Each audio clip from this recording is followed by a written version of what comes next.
Strand is a major thoroughfare in the City of Westminster, central London. It runs just over 3/4 mile from Trafalgar Square eastwards to Temple Bar, where the road becomes Fleet Street inside the City of London, and is part of the A4, a main road running west from inner London. The road's name comes from the Old English strond, meaning the edge of the river, as it historically ran alongside the north bank of the River Thames. The street was popular with the British upper classes between the 12th and 17th centuries, with many historically important mansions being built between the Strand and the river. These included Essex House, Arundel House, Somerset House, Savoy Palace, Durham House and Cecil House. The aristocracy moved to the West End over the 17th century, following which the Strand became well known for coffee shops, restaurants and taverns. The street was a centre point for theatre and music hall during the 19th century, and several venues remain on the Strand. At the east end of the street are two historic churches,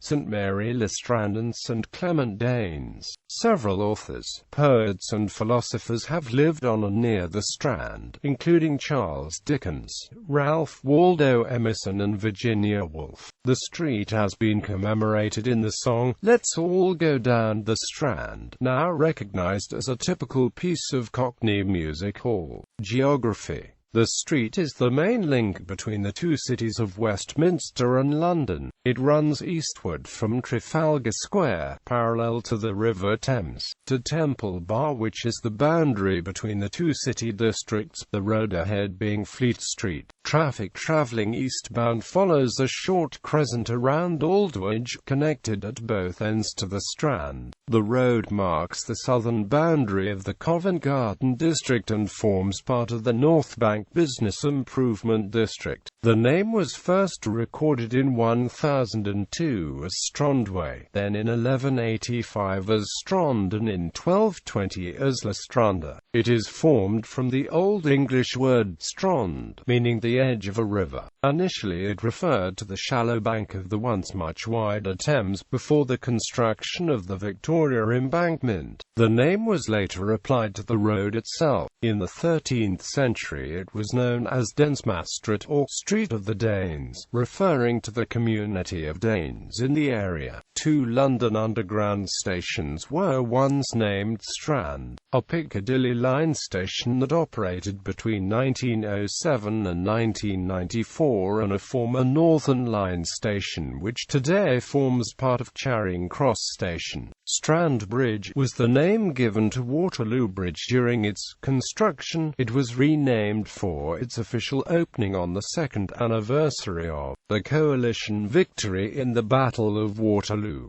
London bus routes 6, 23, 139 and 176 all run along the Strand, as do numerous night bus services. History. During Roman Britain, what is now the Strand was part of the route to Silchester, known as It on the Antonine itinerary, and which later became known by the name Egmont Street. It was briefly part of a trading town called London.It that developed around 600 AD, and stretched from Trafalgar Square to Aldwych. Alfred the Great gradually moved the settlement into the old Roman town of Londinium from around 886 AD onwards, leaving no mark of the old town, and the area returned to fields. In the Middle Ages, the Strand became the principal route between the separate settlements of the City of London and the Royal Palace of Westminster. In the archaeological record, there is considerable evidence of occupation to the north of Aldwych, but much along the former foreshore has been covered by rubble from the demolition of the Tudor Somerset Place, a former royal residence, to create a large platform for the building of the first Somerset House in the 17th century. The landmark Eleanor's Cross was built in the 13th century at the western end of the Strand at Charing Cross by Edward I, commemorating celebrating his wife, Eleanor of Castile. It was demolished in 1647 by the request of Parliament during the First English Civil War, but reconstructed in 1865. The west part of the Strand was in the parish of St. Martin-in-the-Fields, and in the east it extended into the parishes of St. Clement Danes and St. Mary-le-Strand. Most of its length was in the Liberty of Westminster, although part of the eastern section in St. Clement Danes was in the Ossulstone hundred of Middlesex. The precinct of the Savoy, located approximately where the approach to Waterloo Bridge is now, had the Strand as its northern boundary. All of these parishes and places became part of the Strand district in 1855, except St. Martin-in-the-Fields, which was governed separately. The Strand District Board of Works was based at No. 22, Tavistock Street. Strand District was abolished in October 1900 and became part of the Metropolitan Borough of Westminster. Palaces from the 12th century onwards. Large mansions lined the Strand, including several palaces and townhouses inhabited by bishops and royal courtiers, mainly located on the south side, with their own river gates and landings directly on the Thames. The road was poorly maintained, with many pits and sloughs, and a paving order was issued in 1532 to improve traffic. What later became Essex House on the Strand was originally an outer temple of the Knights Templar in the 11th century. In 1313, ownership passed to the Knights of St. John. Henry VIII gave the house to William, Baron Paget in the early 16th century. Robert Dudley, Earl of Leicester, rebuilt the house in 1563, originally calling it Leicester House. It was renamed Essex House after being inherited by Robert Devereux, 2nd Earl of Essex, in 1588. It was demolished around 1674, and Essex Street, leading up to the Strand, was built on the location by property speculator Nicholas Barban. Arundel House was originally the townhouse of the Bishops of Bath and Wells. It was owned by William Fitzwilliam, 1st Earl of Southampton between 1539 and his death in 1542, with ownership passing to Thomas Seymour in 1545. After Seymour was executed in 1549, the property was sold to Henry Fitzalan, Earl of Arundel, and was owned by the earldom for much of the 16th and 17th century. In 1666, it became the meeting place of the Royal Society following the destruction of the previous venue due to the Great Fire of London. The house was demolished in 1678 and Arundel Street, adjoining the Strand, was built on the site. Somerset House was built by Edward Seymour, Duke of Somerset, Regent of England from 1547 to 1549, demolishing 3 inns and the Church of the Nativity of Our Lady and the Innocents in the process. After Somerset was executed in 1552, it became an occasional residence for Princess Elizabeth. On her ascension to the throne in 1558, she returned part of the house to Seymour's family, with the remainder being an occasional meeting place for the Royal Society. After Elizabeth's death in 1603, it was owned by Anne of Denmark, wife of James VI and I. The building was renamed Denmark House in commemoration of Anne's brother, Christian IV of Denmark. Following James' death in 1625, his body lay there intestate for a month. It was taken over by Parliament in 1645 following the Civil War, renaming it back to Somerset House. It had an irregular series of owners and residents for much of the 18th century until its demolition in 1775. The house was rebuilt as a series of government buildings. The Stamp Office, later to become the Inland Revenue, was established in Somerset House in 1789.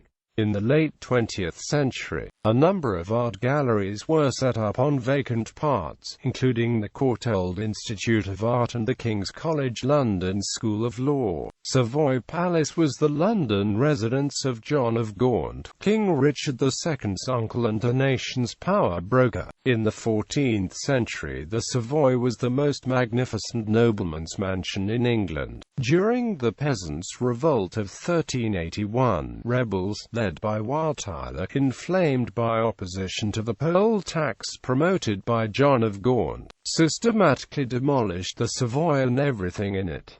In 1512 it was rebuilt as the Savoy Hospital for the Poor. It gradually fell into dereliction and was divided into multiple tenancies. It was demolished in 1816–20 to build the approach road to Waterloo Bridge, eventually being demolished in the 19th century. The Savoy Hotel now occupies this site. Durham House, the historic London residence of the Bishop of Durham, was built circa 1345 and demolished in the mid-17th century. Having once been the home of Anne Boleyn, it had become derelict by the mid-17th century and was demolished in 1660.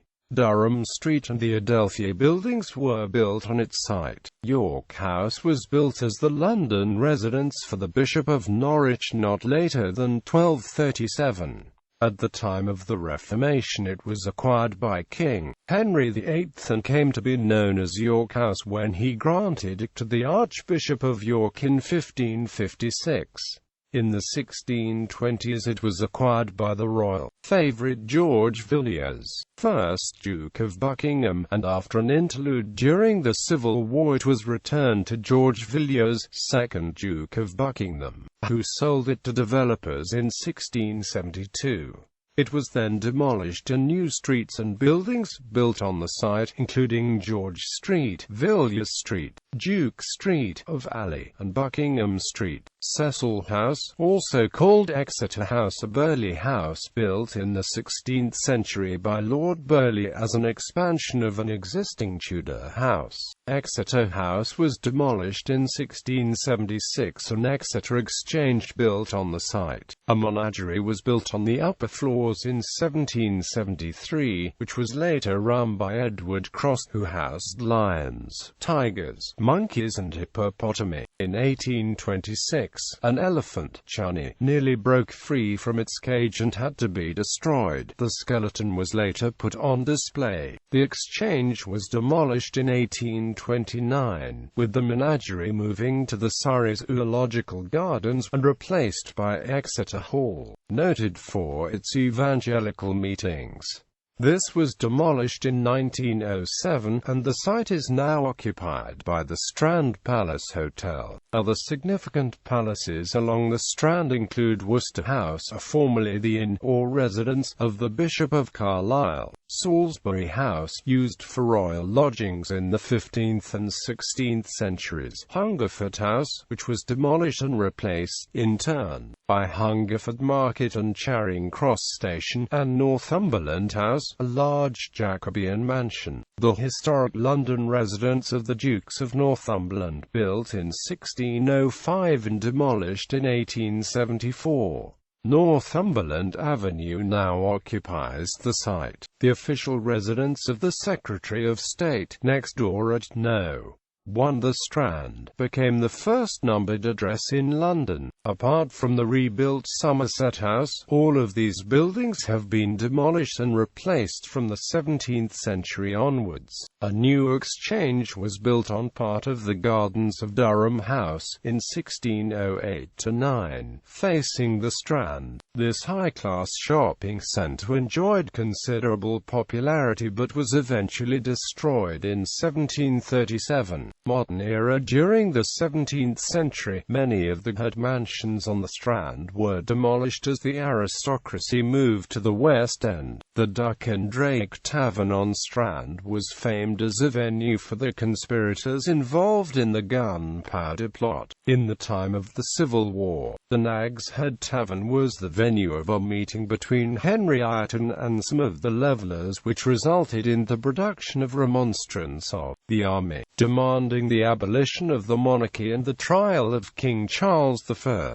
In the 18th century, coffee and chop houses were established on this street. Twinings was established at No. 206 in 1706 by Thomas Twining, supplier of tea to Queen Anne.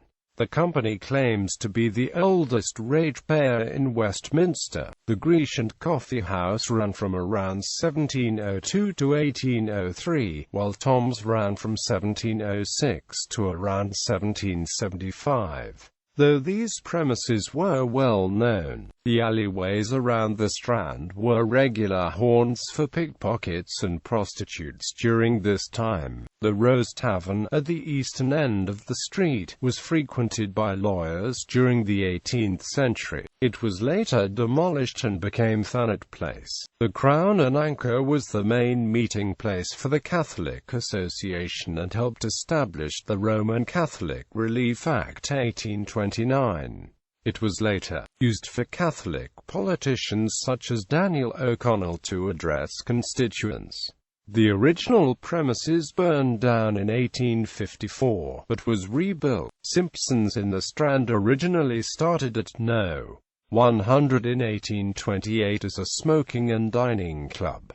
It later became a restaurant. The Strand was also notable in the 18th century as a centre for the British book trade, with numerous printers and publishers along the street. The prominent bookseller Andrew Miller is an example of one of the most successful publishers who owned a shop there. King's College London was founded in 1828. The Strand campus, based next to the Church of St Mary le Strand, was designed by Robert Smirke and constructed in 1829–31.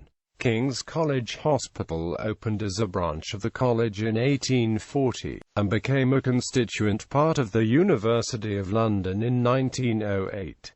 The current campus building was constructed in 1966.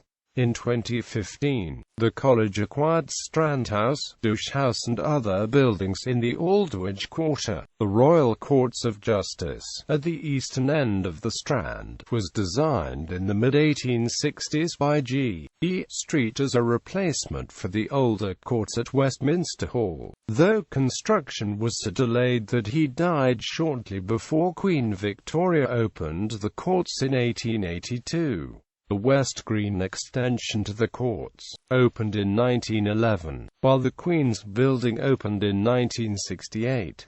The architect John Nash redeveloped the western end of the Strand in the 1830s, including the construction of Charing Cross Hospital. In the 19th century, much of the Strand was rebuilt and the houses to the south no longer backed onto the Thames, separated from the river by the Victoria Embankment constructed in 1865–70 and reclaiming 37 acres of land. The street became well known for theatres, and at one point contained more than any other, including the Tivoli Music Hall at No. 65, the Adelphi, Gaiety, Savoy, Terry's and Vaudeville.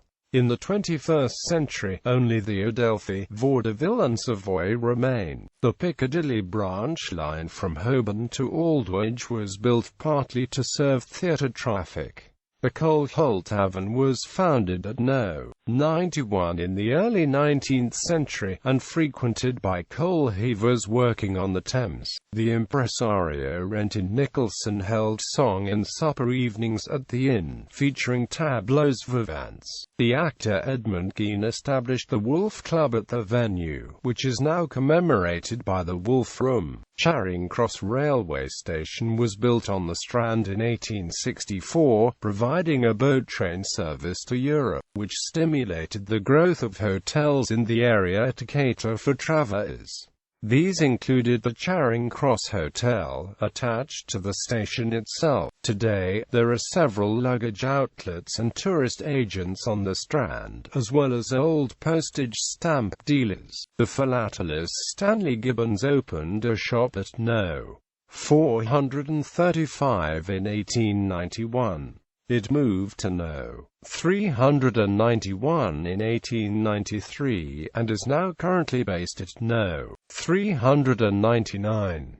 The Strand Palace Hotel was designed by F. J. Wills and constructed in 1925–30.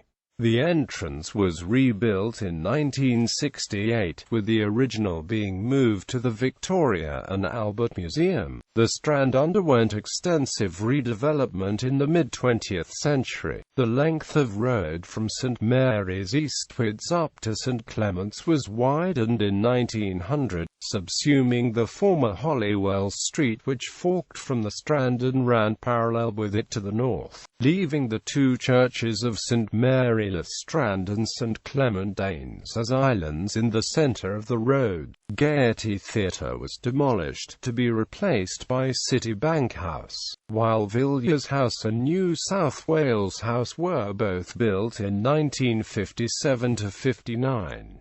New South Wales House was subsequently demolished in 1996 and replaced by an office block. In 1998, a statue of Oscar Wilde was built at the junction of Adelaide Street and Cannon Street, adjoining the western end of the Strand. Churches. The Church of St Clement Danes is believed to date from the 9th century. The name may have come from Harold Harefoot, a Danish king who ruled England around 1035–40 and is buried in the church, or from a place of refuge for Danes after the conquest of Alfred the Great. It was transferred to the Order of the Knights Templar by Henry II in 1189. It survived the Great Fire in 1666, but was declared unsafe and rebuilt by Christopher Wren in 1679. The building was damaged during the Blitz in 1941, gutting much of the interior, and was rebuilt in 1958 by Sam Lloyd, since when it has served as the central church of the Royal Air Force. The church is one of two possible origins for the St Clement's in the nursery rhyme, Oranges and Lemons, though more contemporary accounts suggest St Clement's, Eastcheap in the City of London to be more likely. St Mary le Strand was designed by James Gibbs and completed in 1717, to replace a previous church demolished to make way for Somerset House. It was the first building to be designed by Gibbs, who was influenced by Wren and Michelangelo. The column on top of the church was originally designed to support a statue of Queen Anne, but was replaced with a spire following Anne's death in 1714. It survived the Blitz but was in poor shape until John Betjeman led a campaign to restore it in the 1970s. Essex Street Chapel, the birthplace of British Unitarianism, abuts onto the Strand. The original chapel was built in 1774, but damaged in the Blitz. It was restored after the war, and now serves as the denominational headquarters. Notable residents. The Princeseller Rudolf Ackermann lived and worked at No. 101 The Strand between 1797 and 1827. His shop was one of the first to have gas lighting fitted. In the 19th century, the Strand became a newly fashionable address and many avant-garde writers and thinkers gathered here, among them Thomas Carlyle, Charles Dickens, John Stuart Mill, Ralph Waldo Emerson and the scientist Thomas Henry Huxley. No. 142 was the home of radical publisher and physician John Chapman, who published contemporary authors from this house during the 1850s and edited the journal Westminster Review from 1851. George Eliot lived at No. 142 between 1851 and 1855. Virginia Woolf regularly traveled along the Strand, and a King's College building named after her is in nearby Kingsway.